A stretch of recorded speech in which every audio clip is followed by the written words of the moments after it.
Mes amis sont attendant d'arriver.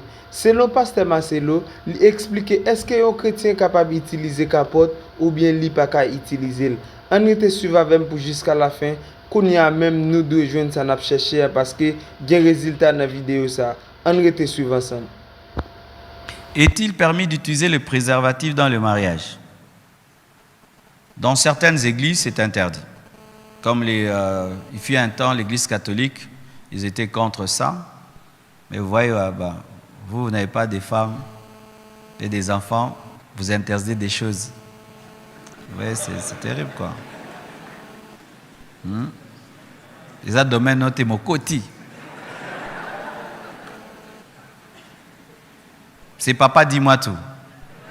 Voici moi ce que je crois. Amen. Je sais que des fois, quand un homme de Dieu a le courage de dire ses convictions, ça lui crée des problèmes par des pasteurs hypocrites qui, eux, cachent ce qu'ils pensent et laissent les autres dire très haut ce qu'ils aimeraient qu'eux disent, mais ne le disent pas. Je n'ai pas un verset biblique contre un préservatif. Je n'ai pas un verset. Parce que celui qui s'oppose au préservatif, qui donne le verset. Le verset qui est donné contre le préservatif, c'est l'onanisme. Ils disent que Onan, quand il couchait avec la femme de son frère qui était décédé, refusant de lui donner une sémence, répandait sa sémence par terre. Et à cause de cela, Dieu l'avait frappé. Dieu n'avait pas frappé Onan parce que la sémence ne peut pas se répandre en dehors de la femme, mais Dieu l'avait frappé parce qu'il avait refusé de donner une progéniture à son frère. Parce qu'en ces temps-là, dans la coutume, si ton frère meurt sans laisser une descendance, tu épouses sa femme et les enfants que tu auras seront ses enfants. Lui, il a refusé. C'est pourquoi Dieu l'avait frappé. Mais eux, ils disent quoi? Que la sémence de l'homme ne peut pas être jetée ou se répandre en dehors de la femme. Voici maintenant ma réponse à ces gens qui ont cette doctrine. 1. Les pollutions nocturnes alors. N'est-ce pas qu'il y a des hommes, ils dorment, ils se réveillent, il a éjaculé, sans avoir des maris de nuit, à cause seulement d'un excès, surtout les célibataires qui ont 40 ans mais n'est pas marié. Il a fait 40 ans, célibataire, il n'est pas marié, il a un archiplein. Et le corps fait l'évacuation. C'est de la biologie, ce n'est pas un péché. Alors si vous dites que chaque fois que la sémence de l'homme est répandue en dehors de la femme, c'est un péché, donc toute pollution nocturne est un péché, alors qu'il y a des pollutions nocturnes qui sont biologiques. De deux, les gens qui font des examens de spermogramme, quand il y a un problème d'enfant dans les couples, n'est-ce pas que les médecins réclament des examens de spermogramme? C'est un péché. C'est la science. Ok?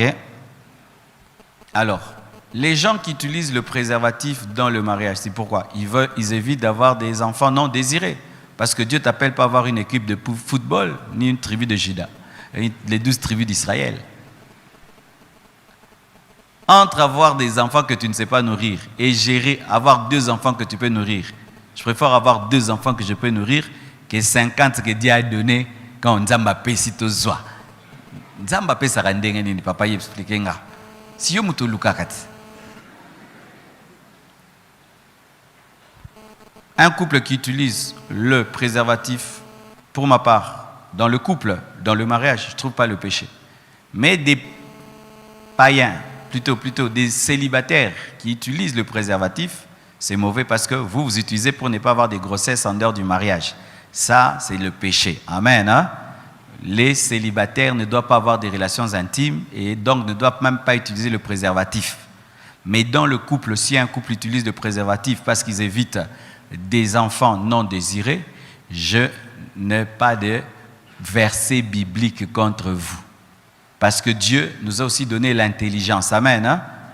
Dieu nous a aussi donné l'intelligence, ça fait partie d'un don de Dieu. Alors, mais dans le domaine du préservatif, il faut savoir ceci. Il y a des hommes qui n'aiment pas le préservatif parce qu'ils trouvent que ça diminue le plaisir. Ils ont l'impression que leur femme devient comme une prostituée. Ils trouvent que le plaisir, il y a comme une séparation entre leur femme.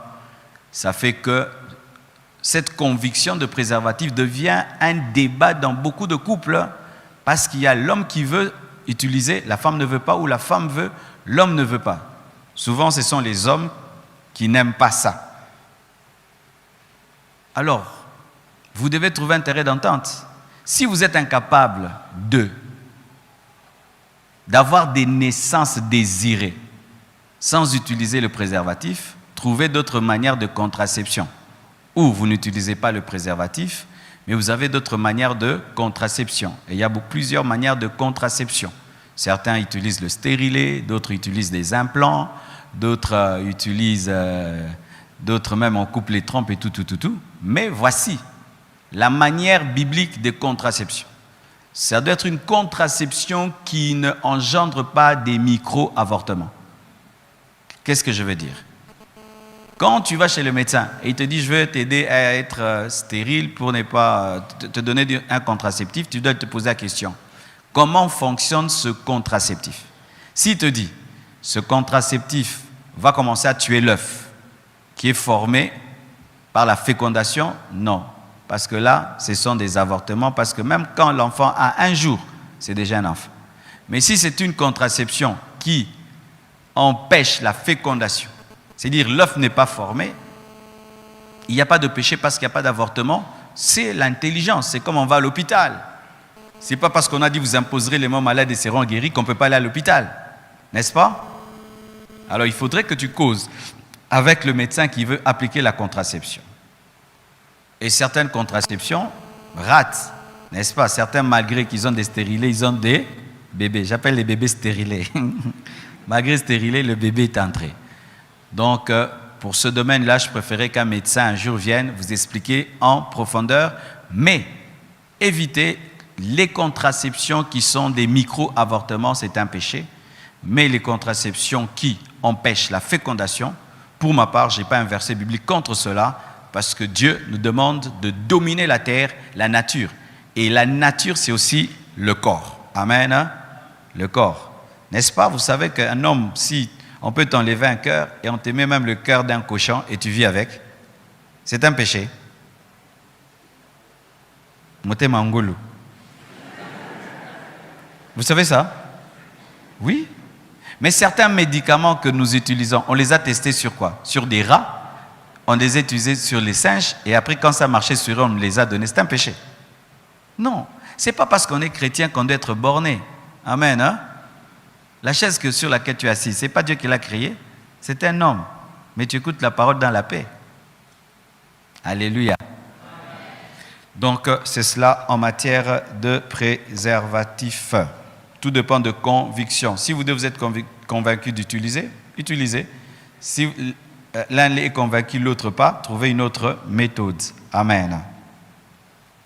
Et utilisez de bonne qualité aussi, parce que d'autres sont de mauvaise qualité. Tu penses que c'est fort, ça c'est trou, et c'est parti.